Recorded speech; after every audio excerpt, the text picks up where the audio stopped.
Good morning everyone! Welcome to my channel. And the sun is shining today. The weather is so great. At ang nag-aanyayang swimming pool. So, we have to swim later after gym. Kasi kahapon pa kami nagbabalak mag-swimming. I was planning yesterday na pupunta akong Dolomite Beach. Pero anong oras na ito? More than 2 p.m. na. So, but before that, going to gym muna and swimming. After that, tingnan natin kung may time pa tayong pumunta doon. Mga babaeng lapachera!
Okay lang. Masaya. Feeling parang sumigla yung katawan, di ba? So, ayan. After gym, hindi na ako nagbihis. Ganito pa rin yung suot ko. So, ayan. Baklaran muna tayo, guys. May pupuntahan lang ako. Daming tao. Every day off, nandito ako guys para pumunta sa wet market kasi mura lang yung mga paninda dito sa wet market doon sa pinakadulo nito. Sasaglit lang ako dito.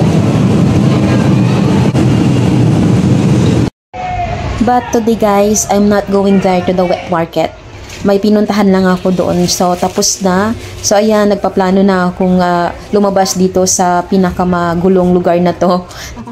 So, ayan, malapit na ako sa exit. But before that, guys, baka makalimutan ko yung pinapabili ng kasama ko. Nagpabili pala siya ng perfume. And after this, pupunta na ako doon sa kung saan nakapark ang mga jeep papuntang Malate. At doon na ako sasakay.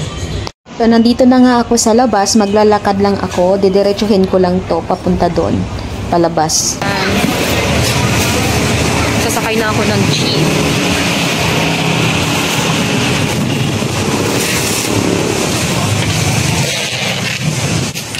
Pagkarabas ko dyan, nandiyan na yung jeep. 1 hour later. So ayan, nandito na ako guys. Welcome to Dolomite Beach. Mga ilang beses na akong pumupunta dito pero hindi pa rin ako nagsasawa. Kasi ang ganda dito guys. At stress reliever ko talaga yung mga ganitong place.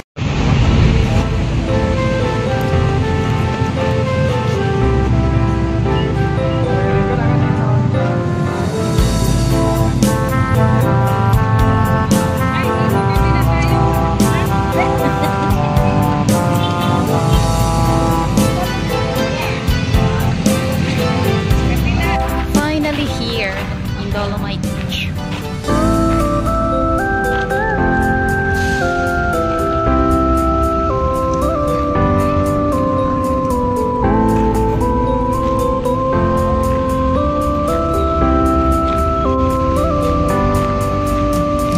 Hindi ko na naabutan yung yung sunset. Oh my God.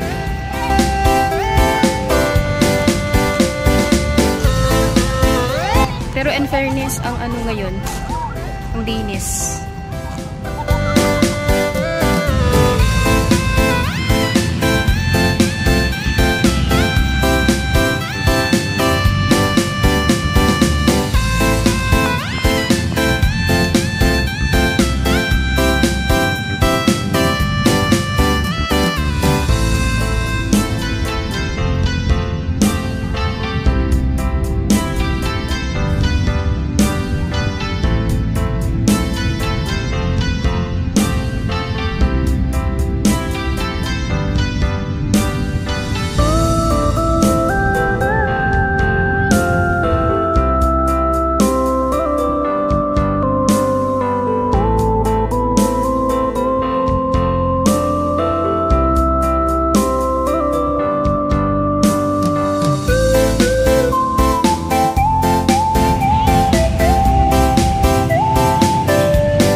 sarado na. Sarado na. Pinapaalis na yung mga tao. So, babalik na ako dun sa pinanggalingan ko. Sure.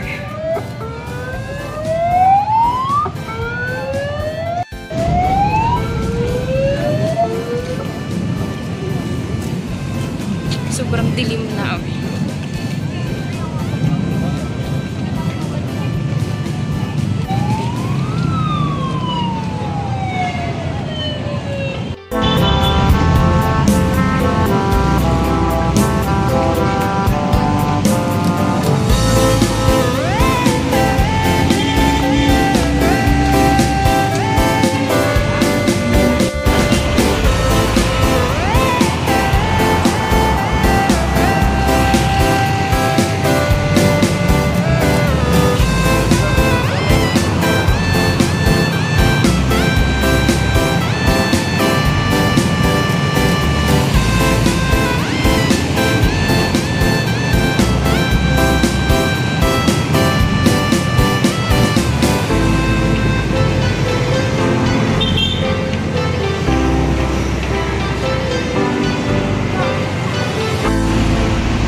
Ang daming mga aso dito.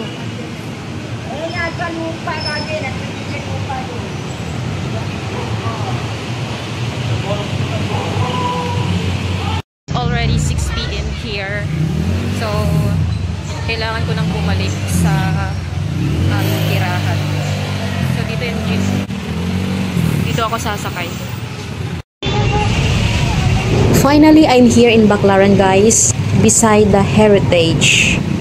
Sobrang napaka-traffic talaga dito sa EDSA. So, hanggang dito na lang yung video ko, guys. Thank you for watching. See you my next vlog. Bye-bye.